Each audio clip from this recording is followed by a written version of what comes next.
Greetings and welcome to the Halloween edition of the Sliders Review. And I'm here today to talk to you about Amazon Prime's I Know What You Did Last Summer, the TV series. This show, okay, so it's like,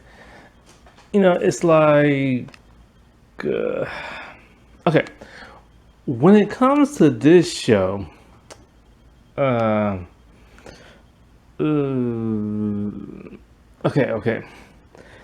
This show,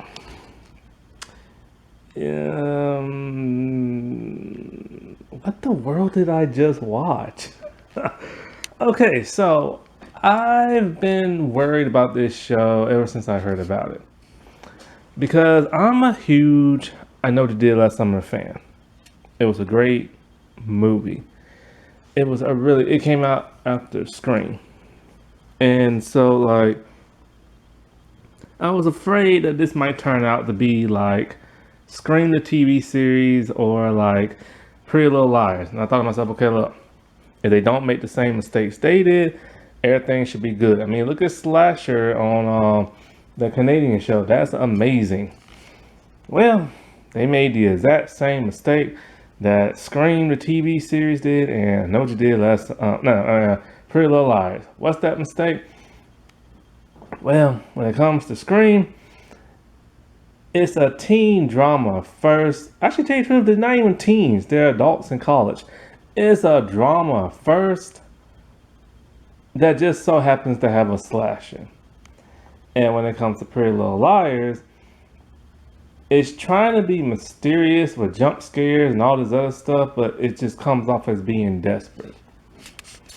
Let's give a little recap until I Know What You Did Last Summer. So let me cut in my own little video for a second. Okay, throughout this video, I keep making a mistake of how many people died on screen versus off screen in these 4 episodes. Throughout the entire episodes, I'm constantly remembering and then like stuff like that. So after I rethought about everything, let me clarify. There are 6 people total dead in this 4 episodes. And only 4. Okay. And 4 of them happen off screen. Completely off screen. You never get to see it. And 2 of them actually happen on screen. Now, one that happens off screen, technically that's the person who gets hit by the car, but we never see that person get hit by the car. We just hear like a bump and stuff like that, as opposed to the movie where we actually saw Ben get hit. So yes, for a slasher TV show, there are 6 kills and 4 eps, but you only get to see 2, and they're not even that good. Like, they're weak. And it's like, if you have a slasher show, why aren't you showing them on screen? Like, those other deaths, like, those 4 deaths are like off screen. They can show nudity and sex in this show, like graphic stuff, but they can't show nobody getting killed. That don't make no sense. I Know What You Did Last Summer was a slasher movie that came out in 1997. It came out after Scream redefined the slasher horror genre. It stars Jennifer Love Hewitt, Freddie Prinze Jr., Sarah Michelle Gellar, and Ryan Phillippe. It is based off of a novel by Louise Duncan. Louise Duncan hated the movie because they added a slasher. It's not supposed to be that way.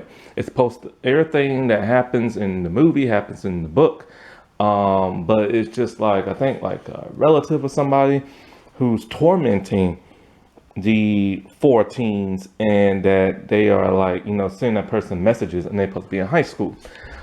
And also Helen, she lives in the book. And also some other things are different too.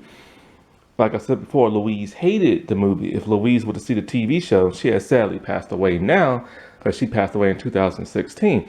If she hated that movie, she would really hate the television series. However, since there's barely no slasher in it, there's not really no telling how she would feel, to tell you the truth. But, it's still different from what she wrote. So, I digress. I Know What You Did Last Summer, the movie. It came out in 1997. It stars Jennifer Love Hewitt, Freddie Prinze Jr., Ryan Phillippe, and Sarah Michelle Gellar. It's about four friends who party their last year of high school at the beach. And so when they're driving, and the person who's driving is not drunk, but the person next to him whose car that happened to be is drunk. They hit somebody. They see the dead body. They go to throw it in the ocean, but turns out the body is very much alive. It grabs like a crown off the one girl's head. They go in to get it, and they just leave the body to drown and stuff like that.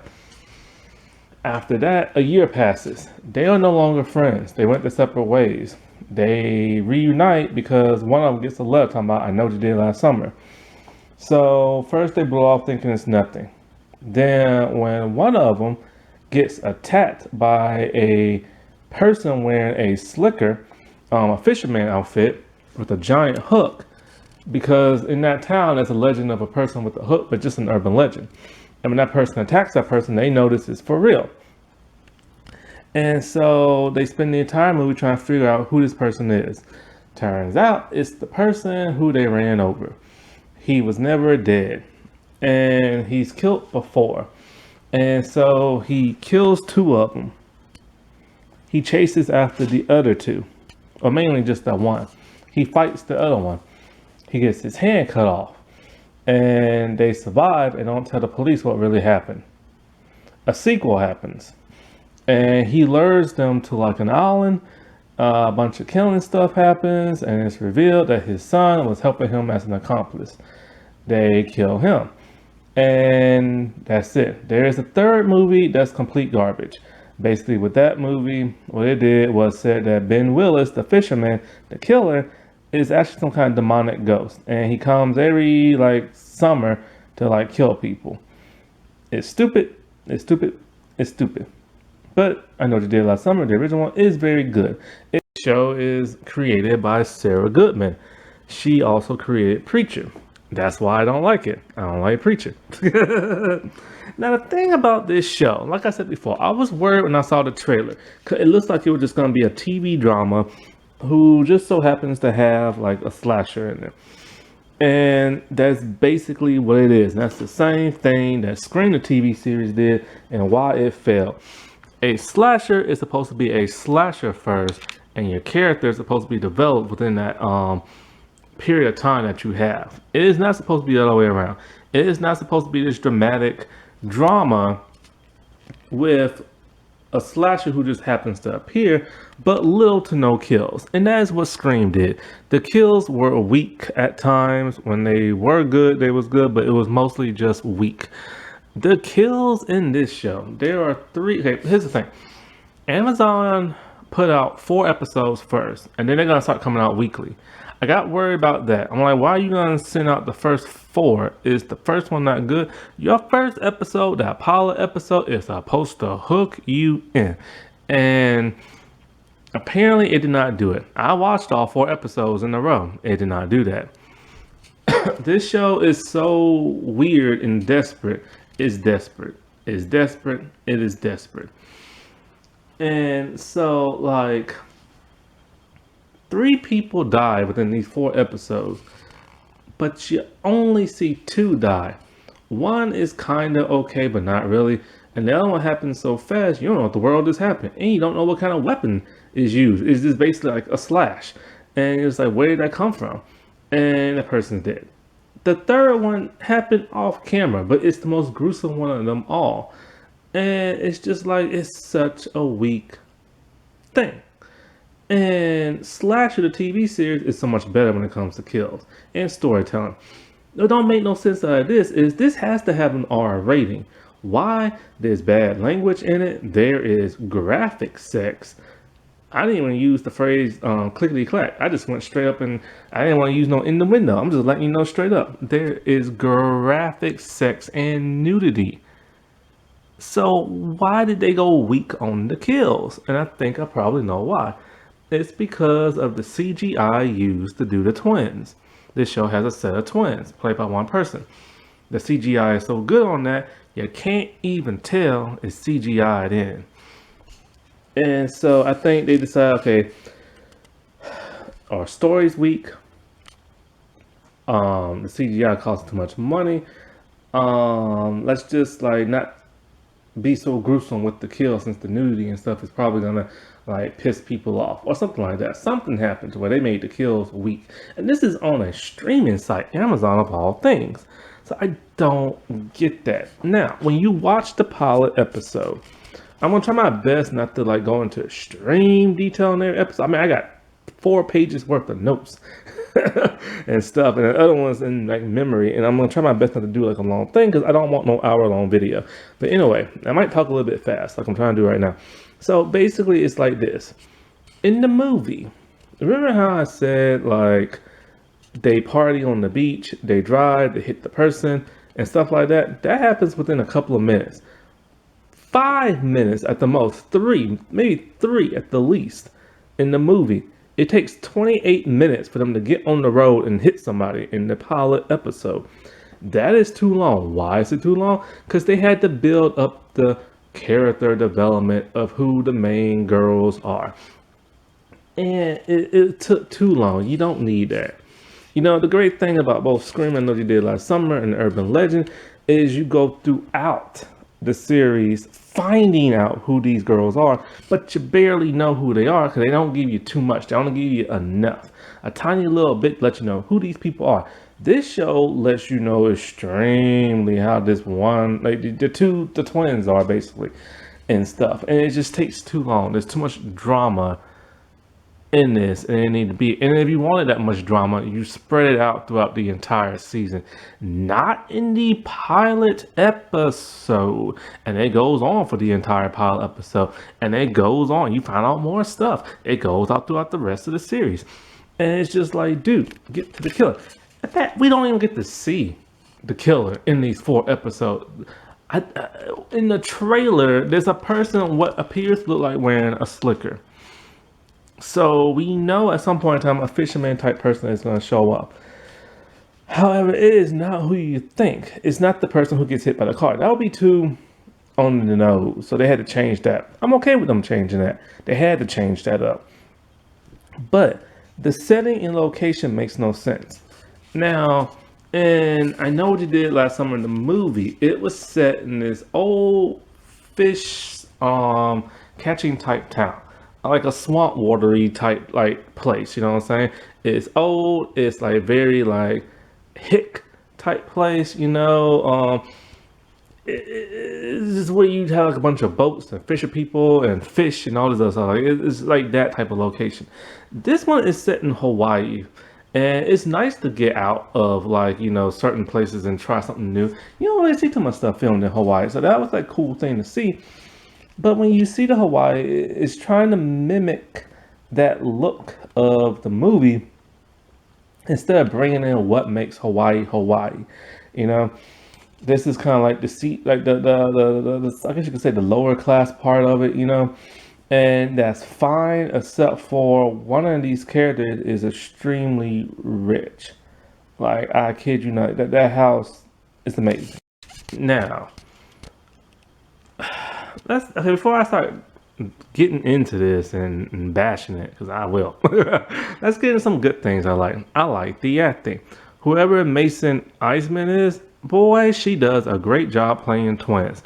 And she plays them both differently. I like this actress. I'm starting to respect the crap out of her. But she's starting to be one of my favorites. The show is also nicely acted for what's given to the actors. Most of them don't get that much screen time because it mostly just revolves around the twins. This also has one of my other favorite actresses, Brienne. I cannot pronounce her last name. I'm not even going to try because I hate butchering people's names. But she's from Light as a Feather. She played Alice. I just got through talking about that show a couple of days ago. And she's great. Like I just love watching her on TV. So that's another main reason why I watched this show.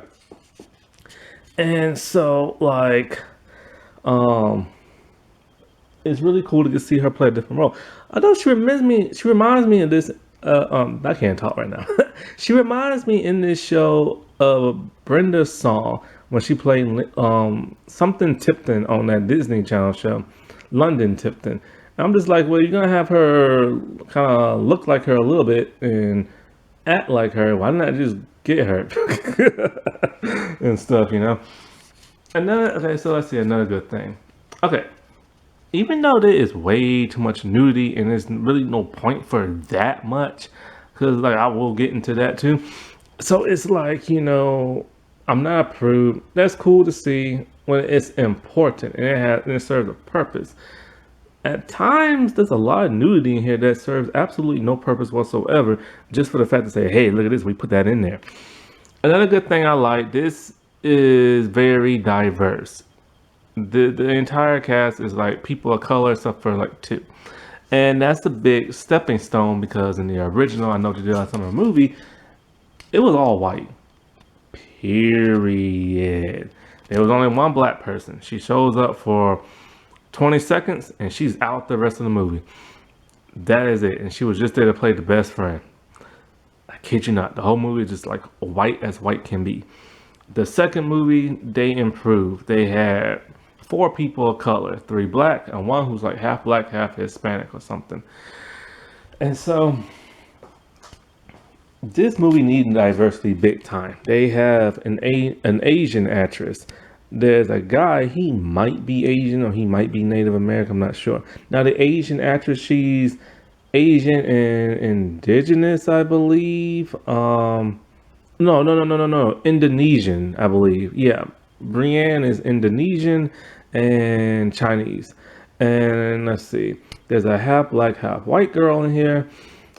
And that's it. Now there's also other diversity. There are two LGBT. Well, actually pretty much the entire cast is LGBT, pretty much. Except for a few, maybe except for like two characters. But of course, one character plays two. But yeah, but it's like two characters. Let's see. Brienne, she plays Margaret. She is a lesbian. And this is actually the second role in which Brienne has played a lesbian. And at first I thought she might be a lesbian until I looked on her Instagram and she's dating a dude. So there's really no telling what she could be. She could be straight, she could be bi, there's no telling. But it is kind of cool to see her, like, she's willing to like accept those type of roles and do that type of roles for like representation and stuff like that. And she goes all out. This is the first time I've ever seen her do a nude sex scene. And it's graphic. And she was a trooper. And, like I said before, I'm a fan of hers and I'm proud of her. Let's see what else. Oh, there's a gay dude in here. And that's it. There's one other little thing about him. Two things. I'll get into that a little bit later. So let's see. And then there's a girl who is just fluid. That's the only way I can put that. I don't know what to call it. Like, she will bang anything that's moving. that's how this girl is. Stuff. And there's another girl in here. She could be bi. I don't know. It's up in the air. Not really sure. And there's one actual straight dude. And so, like, going off on this, you can tell what characters are from the movies. Lennon, yeah, that's her name, Lennon. What kind of name is that? If you are a person with that first name, no offense, I just never heard of that before. She is the Julie of the show. Dylan, he is the Ray of the show. Margaret, she's the Helen of the show. Raleigh, she is the Barry of the show. Yeah, that's interesting. They gender flip that. She's the grumpy, like pissy one of like the show, just like Barry was. But also Margaret is rich like him, so they kind of blend in a little bit of that too. Let's see who else that's okay. So Johnny and Allison, they are newcomers. They are not based off nobody from the movie series. They're just like their own like type thing. Allison, gee, could they get more Pretty Little Liars with that? Twins, come on now. And in the book, not the show, but in the book, Allison had a twin named I think was it Charlotte or something like that, something with a C. Like, could they get more Pretty Little Liars than that? The jump scares in this thing, there are a couple of them, and it's like it makes no sense. There was nothing to build up to those jump scares. When a show has to give you a jump scare with not a lot of build up to it, that's normally they're trying to be scary, but it doesn't work. It's a desperate attempt, basically. Um, a real good jump scare will have some really good depth and build up to it. Oh, I forgot to keep mentioning stuff I liked about it. Um, um, um, um,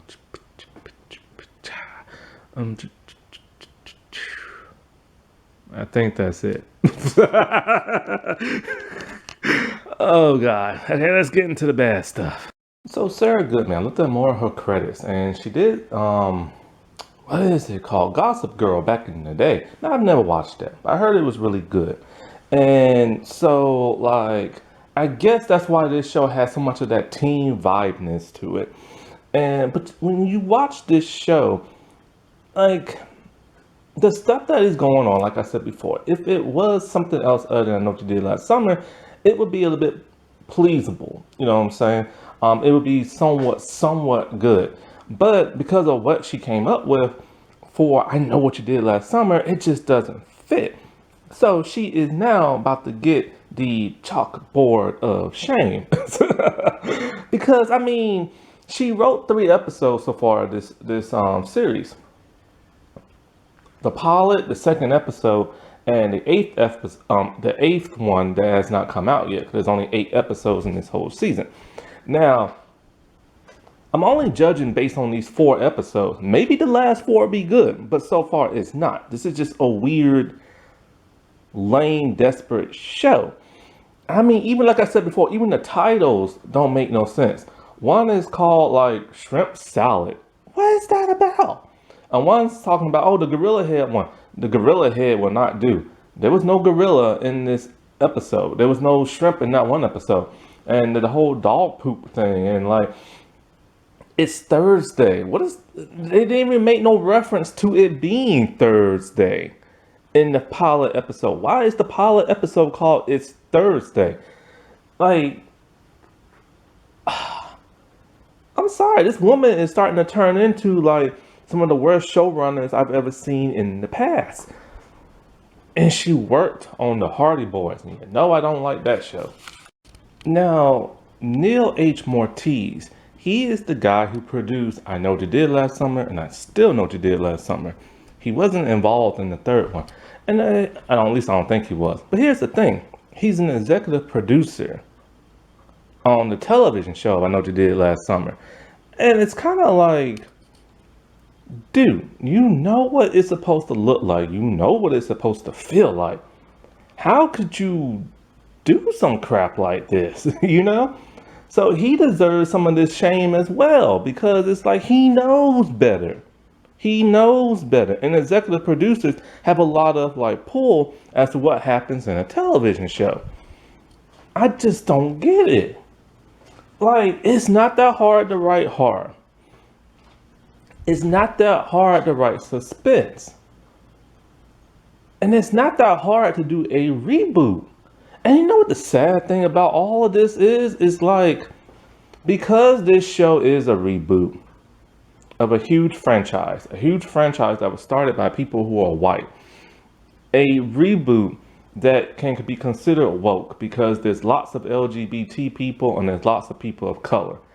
When it fails, and these 4 episodes have failed people, like, I still don't know what the last 4 are gonna be like, but these first 4 are not very good. So you know people are gonna complain, talking about, see, haha, once you go woke, you go broke, or ha ha ha, like, see, this is what happened when you replacing and you gender swapping and race being like all these, and it's like that those people are going to complain. You know, those people are gonna complain. And all these rebooted movies and TV shows are not doing themselves justice. And those who like, I forgot what it's called, like the SJWs like stuff that's out, they're not doing their people justice because they're failing in their projects. And it's not people of color or wokeness or SJWs that failing in the entertainment business. It's a bunch of people who are showrunners, writers, directors who can't do, and executive producers who just can't do what they're supposed to do. They're failing because they're just incompetent. And that's why they get the chalkboard of shame. There's a lot of drug usage in this television series, and I mean a lot. And I get it, they're trying to be modern and stuff, but my God, did you need that much? Why is everybody a drug dealer in these shows? Why is everybody doing drugs? Why is everybody high? How are they supposed to fight a killer and get high? There is way too much nudity in this show. So when they're at the party, and it's a swanky party. Who parties like this? The party, the inside of the house looks like a club with all these neon lights and stuff. As they're partying, there's just a random guy standing over the pool, peeing in it. Oh, but that's not only it. He's only wearing a shirt. Somewhere his pants are completely gone. His underwear are completely gone. And he's just, and you can see all his shillelagh. Like he is just pissing in the pool. It is random. It is unnecessary.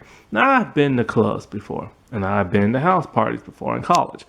I've never seen nothing look like this. I've seen clubs look like this, but nothing so much like that. As for the pissing, okay, yeah, you see people piss outside in like parking lots, stuff like that. I've seen, or I've heard of guys peeing in the parking lot, but I've never actually seen one, thank God. Now there's a funny story. I gotta give you a little backstory. When I was in college, there was this girl who lived in my dorm. We was friends. She lived across from me, and she was nude this year. And I was at the club, and here I am. And she was with this other girl I knew too. I just met. And so we're at the club. I'm at the club. I didn't even know they was at the club. I'm walking through the parking lot, and all of a sudden I see these girls pee. They're just squatting down peeing. And of course I'm looking. Because I'm just like, are they really peeing? and stuff. And so I'm looking. I'm just like, hey, I know them. So I scream out, I yell out their names. And so like, hey, blah, blah, blah. I'm like, it's me, blah, blah, blah, from the door. And then they're like, oh my God. Oh boy, that was something. Oh, that was something. College. Anyway, so now you see people piss. You just don't see somebody half butt naked peeing in a pool. That was like they trying to be edgy for no reason. Why? It's stupid. Now there is some clickety clacking going on. Some of it was okay because it fit the narrative of the story. But some of it, and I'm not a prude, I don't care if I see that stuff, you know what I'm saying? But it's kind of like, don't take away from your movie. You don't have to have it that graphic. It doesn't need to look like a porno. You know what I'm saying? So it's kind of like when it starts to go to that level, then that's unnecessary. And then it's kind of like you're just desperate to show somebody like, hey, look what we're doing. We're 50 Shades of Grey and everything. And like there was one scene that just took one scene. I was like, okay, that's just like a regular love making. This other scene, my God, I thought I had like clicked on like a bad link or something like that, and I was like watching it on the TV. I was just like, holy crap! Thank God nobody was in the room watching this with me, and thank God I'm not out in public watching this because that was extremely graphic. Let's see, other things I don't like. Like I said before, the kills were extremely weak. When you see the second person die in this, you will ask yourself, how did that person even die? Sure, Ben Willis didn't really do that much hacking, but sometimes he did it good, like Barry, and it was something. But in this, it was weak. It's like The CW has better kills than this. It's the CW, for crying out loud, man. Um, let's see. There are way too many characters. Oh, I take that back. There are 4 people that die. 4 people die, and 2 of them happen on screen. The other 2 happen off screen. Why are they killing people off screen? Nah, crap, I forgot that again. Now there's 5 people that died. I forgot about that one person that got hit by the car. That person actually legit dies. So, okay, so there's 5 people who died. 3 are on screen, and 2 that are not. And the 2 that were not, why not show that? This is supposed to be a slasher show. Oh no, they want to make this into a drama. And so, like, I just wish they had better kills in this. It would have made more sense. Another thing I don't like, okay, I get it, it's modern. And there's social media. And you gotta have that at some point. But they kind of go a little overboard. You know how some people are like very obsessed with social media? They have to like document their entire life on this. The character of Margaret is like that. She documents every stinking thing. And what's so worse is her Kris Jenner type mother is the one recording it for her. And she could be at a funeral recording. Hit somebody with a car recording. Oh no, she left that on her phone. She deletes it. Oh, you know the killer is gonna find a way to get that. Also, the killer is using way too much social media to contact them. Like, okay, I get it. Back in the old days in 1997, social media just was not a thing. The internet wasn't the way it was, and cell phone technology wasn't. Oh, my bad for yawning. It's late, and so like I get that, but and they used to use like little letters and stuff like that.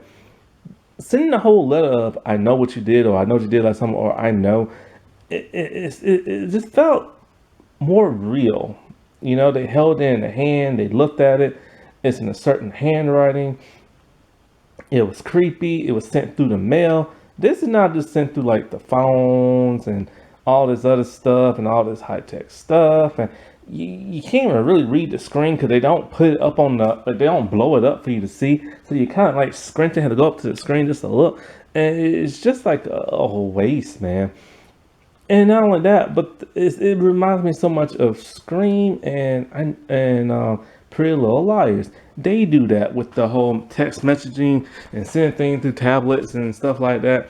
And it's kind of like, you know, just let that be that own thing and let I Know What You Did Last Summer be unique. That what was so unique about I Know What You Did Last Summer with the whole letters and stuff. It was unique. It wasn't trying to be like Scream. Another thing I hate is plot armor. Certain things just happen that goes along with the story just for convenience sake. Like when the dead body washed back up, it's like, how in the world did this person know that like that person was gonna be in the ocean at that time? And just like Pretty Little Liars, when you think sometimes the killer is doing stuff, no, it's other stinking people in the show. And it's just like all that tension was wasted. It's kind of like a dream thing. You go through an entire episode and you find out at the end, oh, it was all a dream. Don't do that. That's what ruined Pretty Little Liars. Okay, now it's time to actually get into this show. And there is a lot in these 4 episodes. So, yeah, here I go. Oh, back to the characters. There's way too many. Way too many. The adults are front and center in this show, like the parents. And the great thing about the movies is that it was just about the main cast, those 4 characters. That's it. Parents didn't play a big role whatsoever. And it's like, I don't need to know what the parents are doing. I don't need to see the parents clickety clacking. You know, I don't need to see the parents acting like Kris Jenner. I just need the parents to go away. Period. So we start off, and it's the Madison actress, and she's playing one of the twins. And when the show is starting off, you know, people can figure out that once they saw the trailer and that there's twins, one of them's gonna die. How? Not exactly sure. But for now, you know, Lennon, she's driving the car and she's she's narrating and talking about how like, oh, you know, life turned upside down, having mysteries and keeping secrets and blah blah blah. okay, fans instead of talking about like last summer. So it's kind of like, oh, the events of last summer already happened. Wow, they jumped right into that. It would have been better to see it instead of having her narrate it. Fans of the show already know, okay, something bad happened. Somebody got hit with a car. And so new people don't. So it's setting up to be like mysterious, but you don't necessarily always have to set up things to be mysterious. Sometimes it's just like just show it straight off in the bat. But they want to be different from the movie, so I can respect that. And it does add some level of mystery, but we don't know exactly what the world she's talking about because we don't get to see it. Then she's home and she's getting stuff ready, and then all of a sudden she opens up her closet, and there are the words "I know what you did last summer" written in like some kind of red substance. This is a callback to Helen in the first movie when she wakes up and she sees that written in lipstick on her like mirror, and and then of course her hair falls out, and so what's the name, cut it and stuff. And so here it's kind of they try to do that, but we don't know. See, if you're new to this, you have no idea what's going on. If you're a fan and you know somebody got hit with the car, and so having that and having that be a jump scare wasn't really scary because nobody knows why this person wrote this. We don't know what they did last summer. We don't know how different it is from the movie. Then she sees blood dripping from the floor, from the closet. She goes in, and there's something in there that spooks the crap out of her. We don't know what it is yet until the end of the episode. And what it is, it's not a human head, it's not a human body, it's a goat's head. And it's just like, why are they introducing goats into I Know What You Did Last Summer? But something has to be done with the goats. So what is it? We don't know yet. And so she's freaking out and stuff. It's kind of like, okay, did she hit a goat? I think this is supposed to be a reference to Scary Movie. When cause it's a spoof, and when they hit the dude, I think one of them said, "Did we hit a goat?" or something like that. And so that's kind of like, I guess, what that's supposed to be about. So, anyways, then okay, so when she sees something inside the closet and she screams, then it goes back to last summer in a flashback, a very long flashback. The entire episode is a flashback.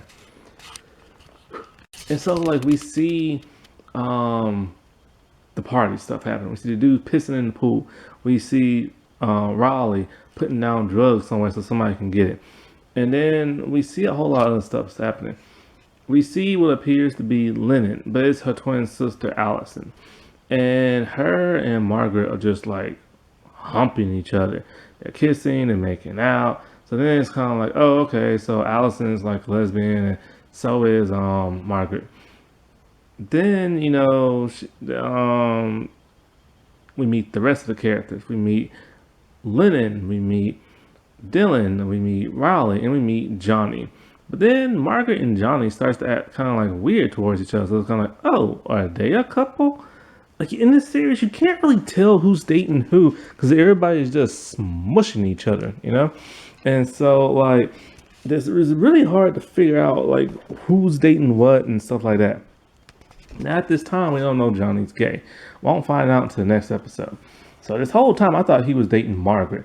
So that's a huge, just like confusion, like right there. And so like, then we see Raleigh and we see Dylan, and they're kind of like holding arm to arm,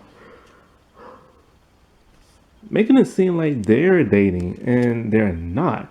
And I do believe she has a crush on him, but it's very ambiguous. Like you can't really tell. That's the problem with this show. You can't never tell who's what and who's dating who and who's smooshing who. You know what I'm saying? And then we see Allison give Riley like a half kiss on the lips and on the cheek at the same time. It's like a special way she kisses her. And so we're kind of like, okay, are these two together? Are they lesbians? Like, what's going on? I'm so confused. And so they're talking, and then we see Allison, and we see what's her name? Lennon, Lennon in the bathroom, and Allison is trying to teach Lennon how to pleasure a guy's shillelagh with her mouth using an electric toothbrush. Lennon does not want to do this. Then Allison is trying to get her sister high off an epinephrine, I think it's called. Like you sniff it up your nose. And Lennon doesn't want to do that. Like I said before, Lennon is the Julie of the show. Julie was a virgin. Julie doesn't do drugs. She doesn't drink. None of that stuff. And this is who Lennon is. She's like extreme. And oh, she's also a feminist. And that's what Julie is too. And so this is pissing off Allison. She's all like, you need to be taught. You need to, because apparently Lennon has a huge crush on Dylan. And she's all like, you need to learn how to please him. They have a huge argument. I mean, it's huge. And basically, we learned that Allison is just a slut whore.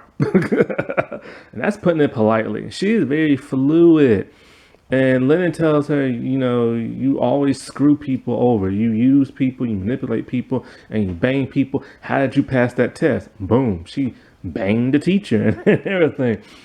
And so, right then and there, it lets you know Allison could have a couple of enemies, just like another Allison from Pretty Little Liars, who are very flirtatious. See, they're trying to copy from that. You don't copy from that show. I will say this about Pretty Little Liars: it was good in the beginning, it sucked towards the end, but it ruins slasher teen dramas because now everybody's trying to be like Pretty Little Liars.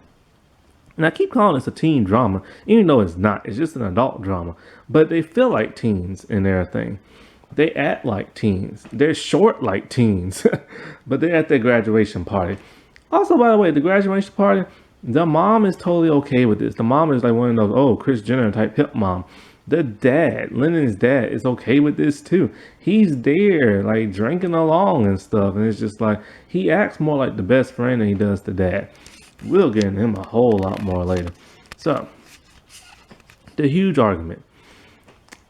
The huge argument happened between them. Some other stuff happens. Allison is upset. She goes to talk to Johnny. Her and Johnny are pretty good friends. We see her smoking a cigarette. She smokes like menthols. She has a unique way of smoking. She takes 2 cigarettes at a time and puts them in her mouth and light them and smoke them. This is to indicate who she is and stuff. And so, like, it's weird, but it's an indication. Also, you can tell who is Allison and Lennon because Allison has glitter and star stickers, like, near her eye area. You can't get more LGBT than that. Such a stereotype. And so, like, at some point in time, we see Allison and Dylan, they hanging out, and she gets some high. Then they go into like another room, and then all of a sudden he comes out. He's kind of a little staggery, and then he's talking to Lennon, and he's asking her, "You want a drink?" and all this other stuff. She's like, "Sure." She doesn't drink, but she'll do it for him. And so Allison shows up, and she's all like, "Lennon don't drink," and all this other stuff, and then somehow it's revealed that, well, Allison and Dylan clickety-clacked. This infuriates Lennon, talking about, like, you know, you screw everything up, you take everything, like, this is the one guy I've been, like, in love with since I was a kid, and you can't even let me have him, and I was going to give myself up to him, and all this other stuff, and so she just berates Allison and just, like, leaves the party. And so Allison is upset, but Allison doesn't care. Allison knows she's a bad person, but she don't care. But she gets upset when Lennon slut shames her. Look, if it looks like a slut, act like a slut, it's a slut. It don't matter if it's a female slut or a male slut, it's a slut. And so, Johnny, let's get into him a little bit. Johnny says that Margaret is gonna be pissed at him because he's going to Juilliard and she is going to USC. And so this still made me think they was together. Maybe he reveals he's LGBT. I couldn't really hear because the volume kept messing up. But and the AC was just loud. But I put the subtitles on so I could like read it. And I hate reading subtitles. And so like they're like, she'll understand this is good for you, and blah blah blah blah. And so that made me think they was dating, but apparently they're not. So anyway, Lennon's upset. She hops in her car, and then her friends hop in there with her, and they all drive off. She almost hits like the mailbox and stuff like that. And what is it? So, oh, by the way, Lennon can't drive, and Allison makes fun of her about that. So they're driving, and we see Margaret. She's acting more like Barry with the whole drinking thing, and it's Margaret, it's Raleigh, and it's Johnny in the back, and it's Lennon, and it's Dylan in the front. And so she's driving, something happens with him. She turns and looks at him, and she turns back at the road. She freaks, and then they hit something. They search around, they try to figure out what it is. They can't find it. Then Lennon finds it. It is her sister, Allison. She hit with the car. And I'm thinking to myself, did she do it on purpose? Because she saw clearly what was in front of the road, and she turned her head, and then boom. And they had that huge argument, right? So this is when 28 minutes into the pilot, and like the whole car thing just happened. This took so long to get here. It should not have taken that long. So anyway, and just like in the movie, somebody comes up in the truck. It's a guy named Dale. Dale is supposed to be the Max of the show. And he's a little arrogant, he's a little snooty, he's a little bit of a jerk, and then he leaves. So they're trying to figure out what they're gonna do with the body, right? Now, this part bugs me. In the movie, when they hit that person, from the time they hit the person, and not knowing what they hit, searching around to find the person, putting the person in the ocean, it is one of the most dramatic things ever. The entire cast sells that. In the show, however, they're not doing a very good job. Now, these people are good at acting. I do like their acting. Some people are better than others, but nobody is selling it, especially the girl who hit her twin. You'd think she would be in agony, and she's more like frozen. I get that she's frozen. She's like, oh my God, I did that. But being frozen is one thing, but acting hysterical, like in the movie, is another. I'd rather her to act hysterical. You need some type of emotion. You can act frozen in real life. In the show, it is not, you need something. You need something to show that you're good at acting, and that there's some type of depth to this scene. None of them sold this. And she acted like she kind of even didn't care she hit her sister. So it made me think, okay, did she do it on purpose? You know what I'm saying? So they're debating what they should do with the body. Well, this is what things become a little different from the movie. They decide that they're gonna put her in a cave. I'm just like, what the world? I'm just like, they threw Ben Willis in the ocean. Why are they gonna put her in a cave? And there's water. See, it's a cliffside beach area. There's a cave and there's water everywhere. They could have dumped her in the water, but she would have floated. But Ben would have floated. So who knows, And so they go to the cave, and as they're in the cave, they're looking around, and they're all like, "Why do we take her to this cave? This is where her mom committed suicide." They're trying too hard with this show, just like Pretty Little Lies. They're trying too hard. So this is now a wonder cave where people commit suicide. Oh, and not only that, but the people who commit suicide here, they put their name, they carve their names in the stone. Because why? It's a suicide cult. Lord have freaking mercy. Is Sarah Goodman friends with Marlene King? Seriously, this is like Pretty Little Liars 101. So now we have to deal with a killer on top of that. These these adults that hit somebody in a cult, in a suicide cave. But here's the thing. There is a woman staring at them, watching them the whole time. We don't know who this woman is in the first episode, but we'll find out later. And so, like, They put her there, but they decided, you know what, we need to pray on this and say some nice things about her and stuff. There could be people driving around, walking around. You need to get your behind up out of there. So as they're doing that, Riley looks and she's just kind of like, wait a minute, I think she moved. But she kept it to herself. And she thought she heard breathing. But she just leaves her there. Don't even try to like save her. This is reference to the movie, but the movie does it better. See, Ben Willis is dead or they assume he's dead this whole time. As soon as they're about to dump him, he wakes up.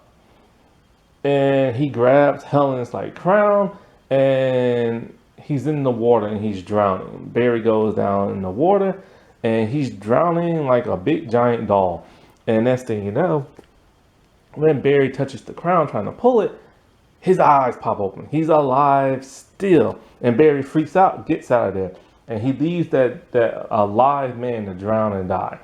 And it's so dramatic. He chokes Julie and everything and tells her she better like agree to the pact or he'll kill her and stuff. It's so dramatic. This show took a lot of weak sauce and just sprinkled it all over the script. Also, on top of that, Allison's dad is calling her cell phone. So they take the cell phone and stuff. And so we see the lady watching them leave, right? Then here's all the interesting stuff that happens. There's a twist. So while all this is going on, we find out there's a twist. And I kind of saw this twist coming a little bit. I'm just like, you know, because when they was at the party, they first had on, the twins had different outfits on, but then one took like their jacket off and now they have the same exact outfit. And you can only tell them apart by the stickers. But then after a while, you can't see the stickers on neither of them. So it's just kind of like, okay, I know exactly what they're going to do. And they did it. It wasn't Allison that got hit. It was Lennon. She got hit. And now Allison is pretending to be Lennon. This is directly out of Scream Season 3. When there are two twin boys, one ends up dead, the other one takes over his life and pretends to be him for the next like 10 years and stuff. This show is not original. I can understand they want to copy from I Know What You Did Last Summer. Why are you copying from other crap? So, big twist. And everybody saw it coming. You know what I'm saying? And so I got to say, so now Allison has cleaned up her life because she's now pretending to be Lennon. And so then, you know, like I said before, now when this got revelized because the argument they had in the bathroom went on a lot longer than what was shown. And now they show it now in all these flashback clips. That argument lasted so long, there's no point in getting into it.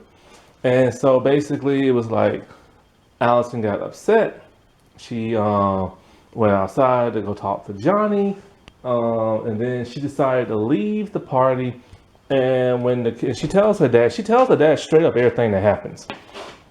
She tells him that she don't know why she didn't tell him that she's Allison and all this, but she just went along with it.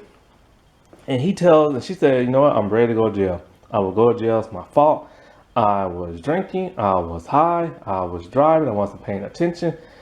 And this and that, you know. And he's all like, no, you'll go to jail for covering up and getting rid of the body and stuff. All they have to do is go get the body. The body's still there. Tell what happened. They know it's an accident. A year, 3-5 years tops, and lose your license. But no, they decide to go along with this big scheme. And he decides he's going to help her write a suicide letter. Because apparently Allison likes to cut herself and stuff. She likes to cut her thigh. Oh, so now there's a 13 reasons why, huh? Lord have mercy. This thing just steals from everything. And so the dad is helping writing the suicide letter because the dad has a dirty, dark past. And stuff that will upset like the girls. And so then, like I said, she found like the head and like this and that.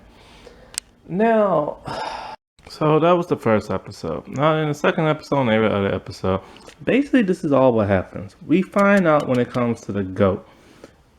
The woman named Cara, the woman from the cave who watched them. She's the one who did that. Cara works.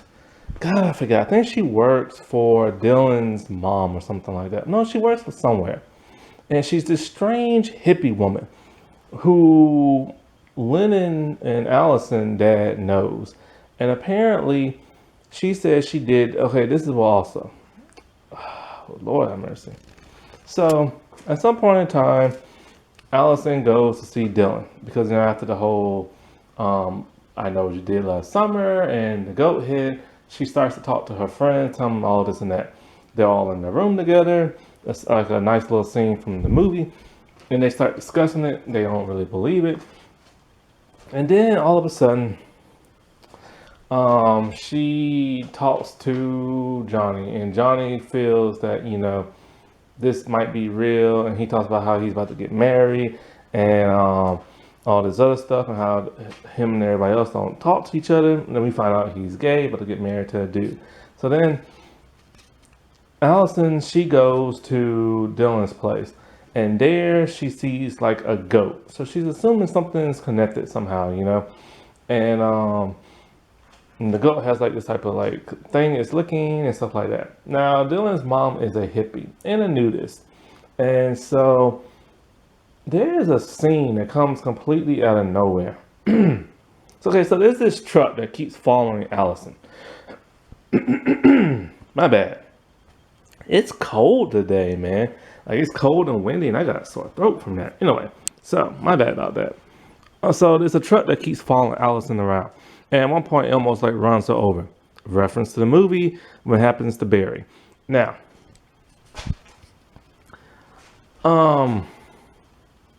what is it? So when she's at the Dylan's place, like I said, mom's a hippie, stuff like that, the goat. And we find out that the mom is like a nudist and just an all-around freak. At some point in time, Allison thinks somebody is spying on her. She sees the person running, and so she chases after this person. Now, this person appears to be naked. She's out by the beach area. She goes past the trees. All of a sudden, there are tons of older naked people. I mean, they are naked. You see everything, and the show shows you everything. And all of a sudden, the naked people are running towards the ocean, and they grab Allison. They take her into the ocean. What the world? And then she's drifting off in the ocean, and she gets away from them. And she decides she's just going to drift and everything, just relax, because after that scare freaked her out. Then all of a sudden, a body starts floating near her. It's Lennon. What are the coincidences that is going to happen? It's called plot armor. Like, how did the person know that Allison was going to be in the ocean at that time? I assumed the killer was doing this. No, it's Cara, the crazy hippie lady. She tells Brian, which is Lennon and Allison's dad, that she's helping Lennon heal with some type of like spiritual ritual and everything, with the goat's head in the blood and the body in the water. And he's all like, look, don't you screw my daughter no more. And she's all like, because I've helped you out a lot. And she tells him, I helped you out a lot too. There's something going on in their past. But that's not the dark past I was talking about before when it comes to the dad. So what are the odds this random strange thing is going to happen in the ocean? That was just weird. But it tells us one thing. Allison, not Allison, but Lennon is not the killer. See, when they ran over Ben Willis, he turned out to be the killer. They thought he was dead. So this always letting you know this is somebody completely different. But why? Who wants to kill these kids, adults? And why? Oh, another thing I hate about this series. there are a bunch of random deaths, like they don't even revolve around the main cast. It makes no sense. It's the same way Scream, the TV series, was too. And it's like, because they don't want to kill their main cast. They want to keep them around for season after season, just like Scream did. And it's kind of like, if you don't start killing off the main cast, it's gonna be unappealing. That's why one of the reasons when people are getting tired of Fear the Walking Dead and Walking Dead, they're not killing nobody no more. And it's just like, why are this killer killing random people? It makes no sense. Now, in the first movie, a random person does, two random people die. One is Max, and one is Helen's sister. Why? Because Max saw something that happened when Ben Willis got hit by the car, and they tried to hide the body. So Ben felt that maybe he might have saw something. He doesn't want him to ruin his plans. Now with Helen's sister, Helen ran into the boutique, screaming historically, and so Ben's like, I gotta get rid of the sister because she might tell, or might try to help out. See, those made sense. These other killings don't. Now, one is this Asian man who works at a restaurant. He was killed for no reason. And then there's this other person. I'll get into this. Well, maybe just get into this person now. Okay, so there is a weird, strange, oddball cop. And he's a family man, wife, kids, stuff like that. He's just weird. And he's so weird you think he's the killer. But he's not. He's just there to throw you off like a red herring.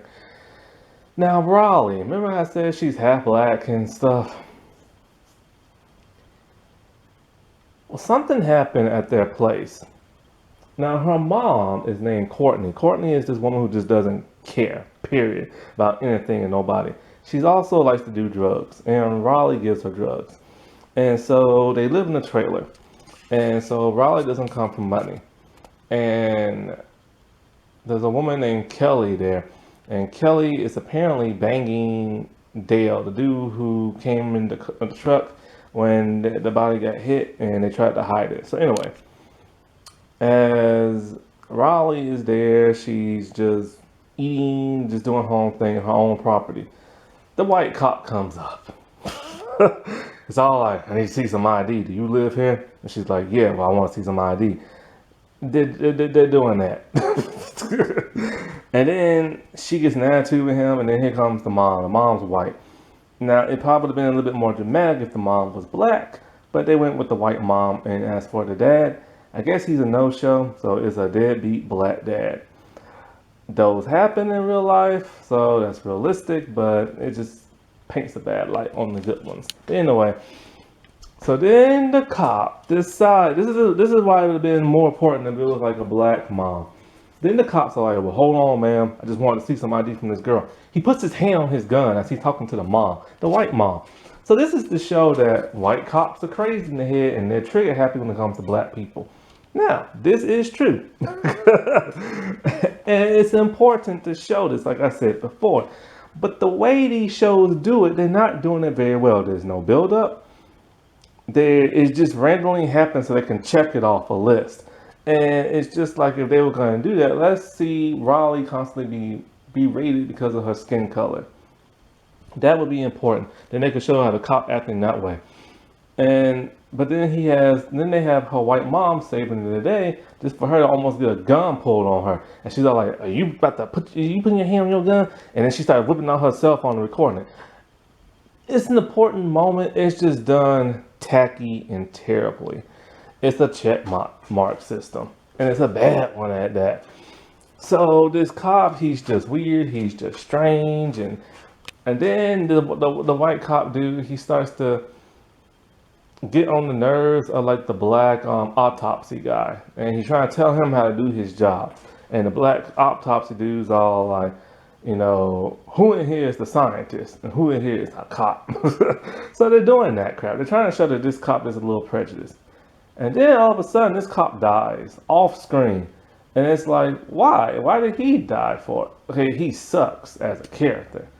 But what was the point of him dying? It doesn't add to nothing. He's not related to none of the characters. He didn't see nothing. There's no purpose whatsoever. And so that makes no sense. Now there's an interesting scene. I'm not really sure if she knows or not. But some people are starting to suspect that Lennon might be Allison. When she's talking to Johnny, she puts 2 cigarettes in her mouth and starts smoking them. He's all like, I didn't know you smoked. She's all like, it helps me be closer to Allison. So he starts to suspect. It doesn't really matter because he's like the second person to die. Soon after this, he goes looking for his fiance.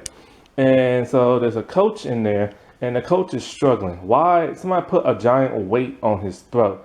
So he's trying to like get it off the best he can, but there's some type of rope attached to something, and then he gets attached to the rope somehow, and then it drags him and throws him onto the ground, and then the weight smashes the coach in the face hard, and he dies, and we see his bloody face.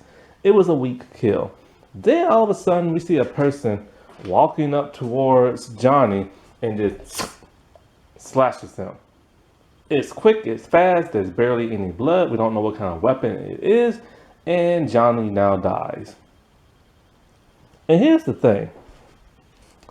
When Johnny is a person of color and he's LGBT, this is going to ruffle some feathers. But the show did a clever thing so it won't trigger nobody. See, in horror movies and TV in general, the person of color normally dies first. That's normally the black person, but he's not black. But I think he's Asian or indigenous or something like that. Anyway, so he dies first. That's going to irk some people. Also, he's LGBT. In TV land, they always kill off LGBT characters. This is going to piss some people off because this always happens. It's like this weird trope thing that happens. But they figure out a way to trick people not getting triggered. See, this show has plenty of LGBT characters. Pretty much every female in here is LGBT of the main cast. Riley, Allison, and of course Margaret. And Margaret is a lesbian, and she's a person of color, and she is Asian and Indonesian, similar to whatever Johnny is.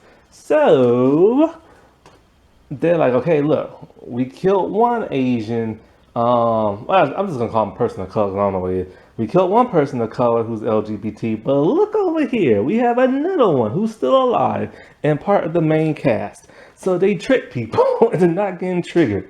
I gotta say, that's pretty clever. But Raleigh, she also starts to suspect that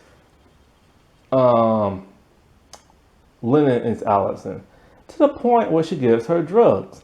And I'm pretty sure she said, like, she's like, well, of course, like, how can I not know my girl and everything? And then they get that, and then she gives her that kiss on the cheek thing.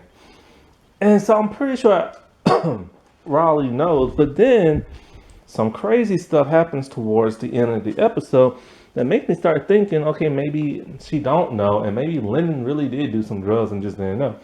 And we just didn't know that. As Allison is driving, she starts to get like a text or something like that from Allison, her own cell phone. You know, the one that was on Lennon. Wait a minute, that don't make no sense. Wait, hold up. I just now thought about this. Why did Lennon have Allison's cell phone on her when she died? Also, how did Lennon get so far out into the road? You know what? Maybe she didn't run over Lennon. Maybe somebody killed her and stashed her body there and they hit something else. But yeah, why did she have her cell phone? Anyway, she gets like a call from Alice, from her own cell phone. She thinks it might be a clone cell phone.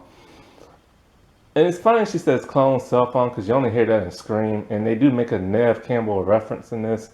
So anyway, it's Johnny. There's a video of somebody chopping off Johnny's head with like a large blunt metal object, like an axe or something. So this person sent this to the gang. Let's just call them that. And they think, oh, Allison is alive, we hit her with the car, and she's now a killer. So Margaret thinks that Allison is a killer.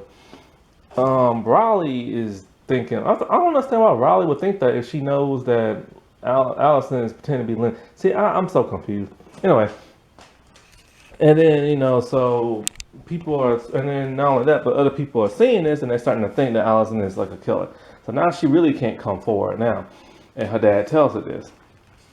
And so, like, yeah, she's screwed. And here's the gross thing. So, like, she goes out and she sees that there's a dead goat with his head cut off in the road. And so when she sees that, she goes out because she's near the cave that they dumped the body at because she wants to go back there. And when she's back in the cave, she screams for some reason, but we don't know why. Then she heads back to her car. Well, Johnny Head is now near the goat's body and stuff. And so she spilt her slushy all over the car and it makes it look like it's blood. And the cop lady asked her that. Oh, speaking of cop lady, she's banging Brian, which is Allison's dad. Remember that extremely graphic, pornographic thing in this? Yeah, it comes from them doing it, handcuffed, straddling each other. It was graphic. And so this has been going on for a long time, he said. And when Allison finds this out, because the killer sent her the link to like that, she's pissed. She won't really talk to him. She's all like, "This is why mom committed suicide." He's like, "No, your mom was just screwed up in the head." And so they're not really getting along that much, but all these killings are making them start to like bond again. And he has cameras out in his business trying to like record stuff. And he sees the black truck and he sees bodies being dumped and stuff like that. So anyway, so at some point in time, Dale, he ends up dead. And they think they found some text messages from Kelly, which is Courtney's friend, which is Riley's mom. And they start interrogating her, talking about, you over here doing this with this underage kid and da da da and stuff like that. Well, he was 18, he just graduated, and how long this been going on? One of them type of nasty people, you know what I'm saying? And so they don't think that she's the killer, but it just looks suspicious for her. But the whole interrogation thing, that it was really pointless because Kelly's not even that big of a character yet that we know of. And so Allison, remember I said she cuts herself? Her dad knows that. And so she cuts her thigh with like a razor and all that stuff. So, whatchamacallem. So, at some point, as Dylan is driving, we see a head like on this building steps, and it's Dale. So that's how they find whoever this killer is. Love chopping off heads for some reason, but we know Carla loves to chop off heads, goats' heads for the most part. Now Carla, remember Anne H was in the original I Know What You Did Last Summer? Her character is based off that, so Carla is based off that character. So throughout this season, we see that Allison is chatting with the killer via cell phone because of the whole cell phone thing. And the killer's all like, I'm gonna expose you, I see you, I know, blah blah, and like, just tormenting the crap out of her, right? And in this we find out that apparently Allison has a porno site, kind of like an OnlyFriends thing. And every time she claps with somebody, she records it. Now, she has full access to this site. I don't know if Lennon created it to shame her or not. That's probably a little bit confusing. But Allison uses the site. And here's some interesting thing we find out. Dylan was in love with Allison. That's why he banged her and stuff. And it broke like Lennon's heart. And so he doesn't think that Allison is the killer. And he thinks she's still alive. Now Allison, or I should say Lennon, or Allison's sweater was found at his place. Nobody knows how it got there. It's the killer. And so he thinks it's a calling card, like a love letter. And they're all like, no, she's going to kill you, dude, and everything, and blah, blah, blah.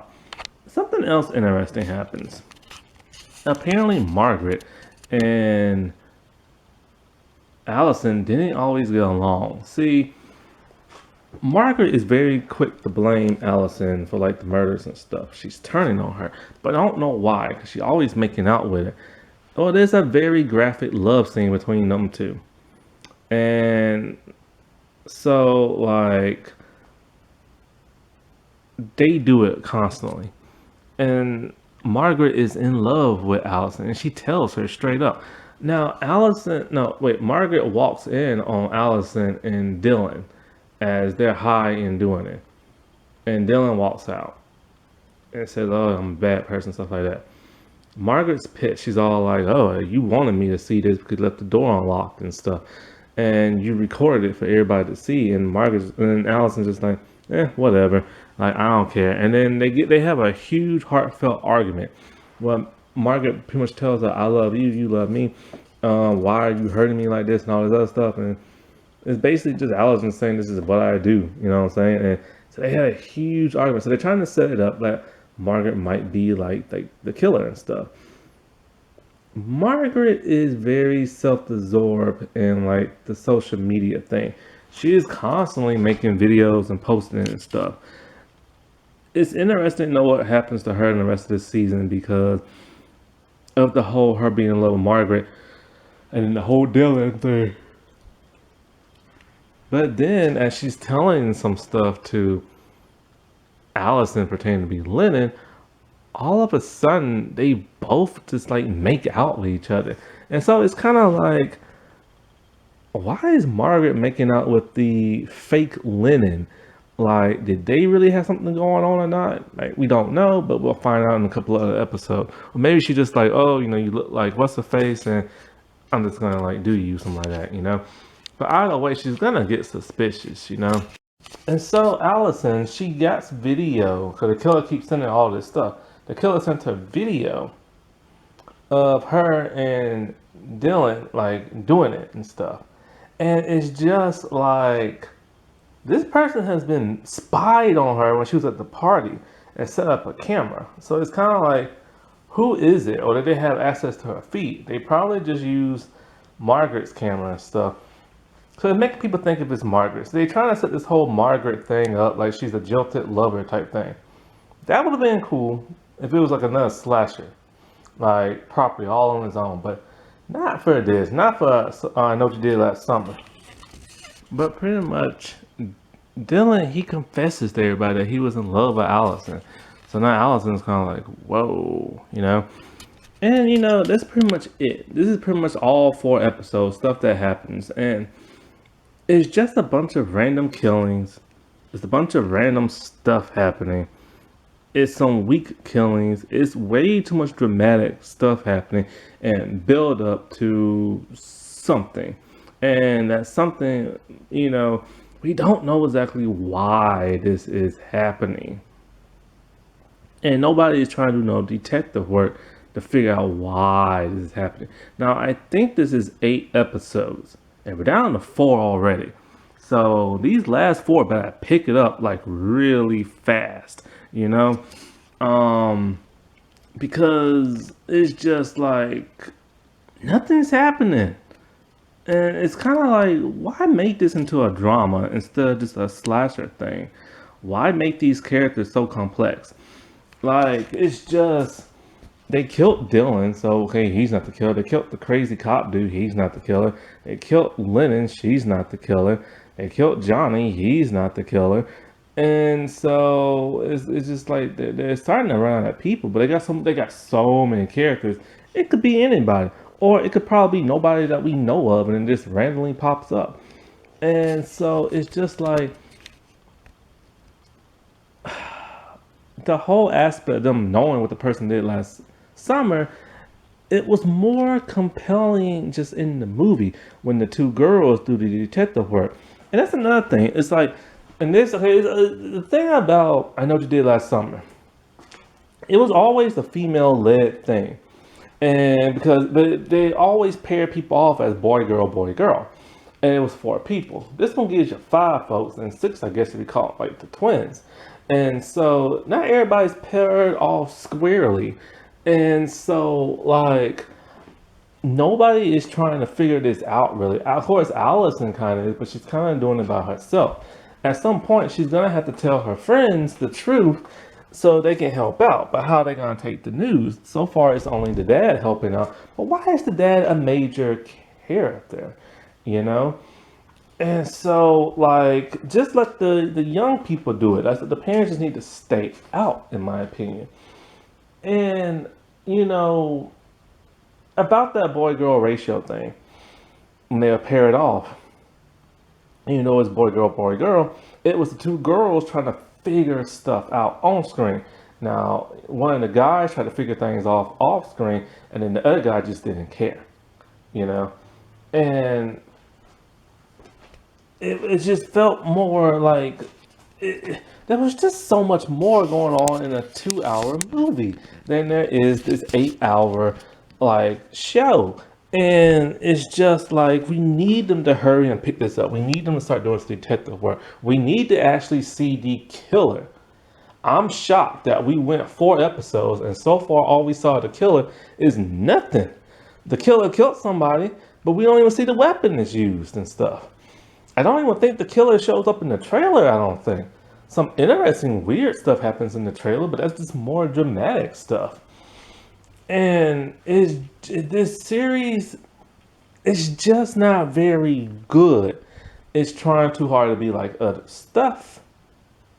It's not really trying to be its own thing. It's really not trying to live up to the movie. It's very loosely based off of the movie. And there's not enough of the movie in the show. Now, I don't mind if they give it a modern twist because, you know, sometimes you have to keep it fresh. But they're keeping it too fresh. And people are not liking this. This has like a 3.8 out of 10 rating and stuff. And people are calling this show mediocre. Before I even watched this, I just like went on YouTube to see what some people like reviews look like. But I didn't watch none of the reviews. I just saw their thumbnail and there's a bunch of people with irritated faces because this is an irritating show.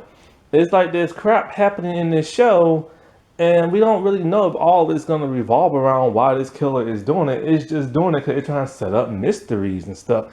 Oh, and there's still that cult of people who kill themselves in the cave.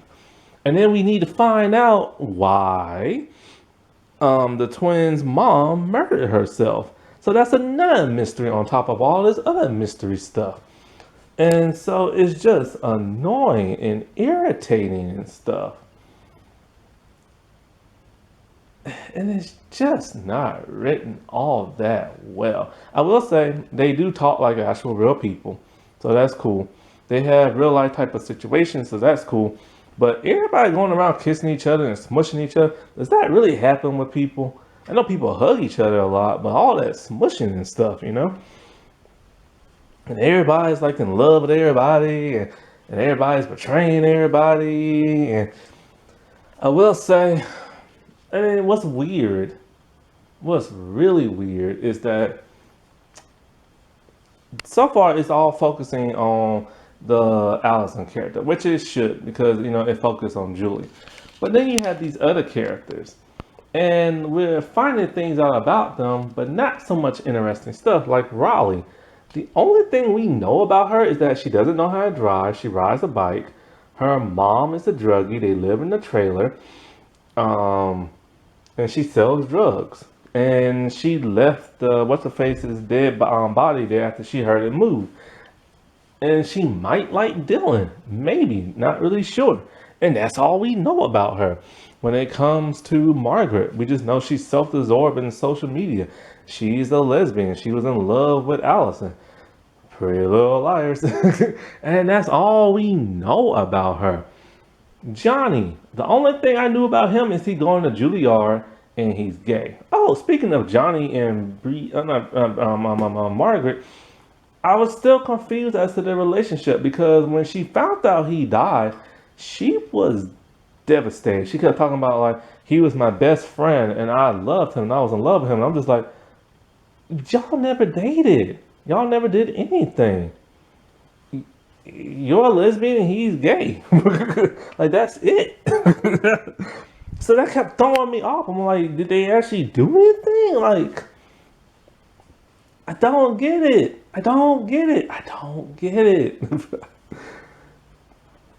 And it's really interesting because Allison has really turned her life around. Like she's acts just like Lennon, but it's kind of like, how is she able to do that such a great job? You know, if she could act good this whole time, why was she so wild? And also, why is she so wild? They've never explained why she's so wild and crazy and making sex videos as a teenager and stuff.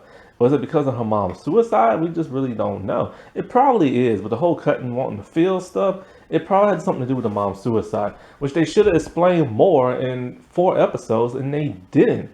Don't even know what her mom looks like. They won't even like show like a picture or nothing like that.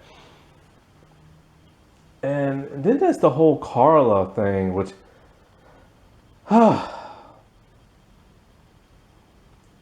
and then what the world of dad's other dark secret other than him banging that woman? There's just so much crap going on in this. It's just too much. And it's not important. It's really not. This is just a drama and a mediocre one at that. Now, if they wanted to see, this would have been a little bit more. This would have been a pretty good drama if they took out the slasher stuff. If this would have been like a regular drama with a bunch of people messing with each other's lives and hating on one another and loving one another, that could have been a very compelling drama. But because this is based off of a very famous movie and there's a slasher in there, all this other stuff is now just stupid. It would have been great on its own, but now it's just stupid. That wasn't that spooky. Alright, well, I shall talk to y'all later. Bye.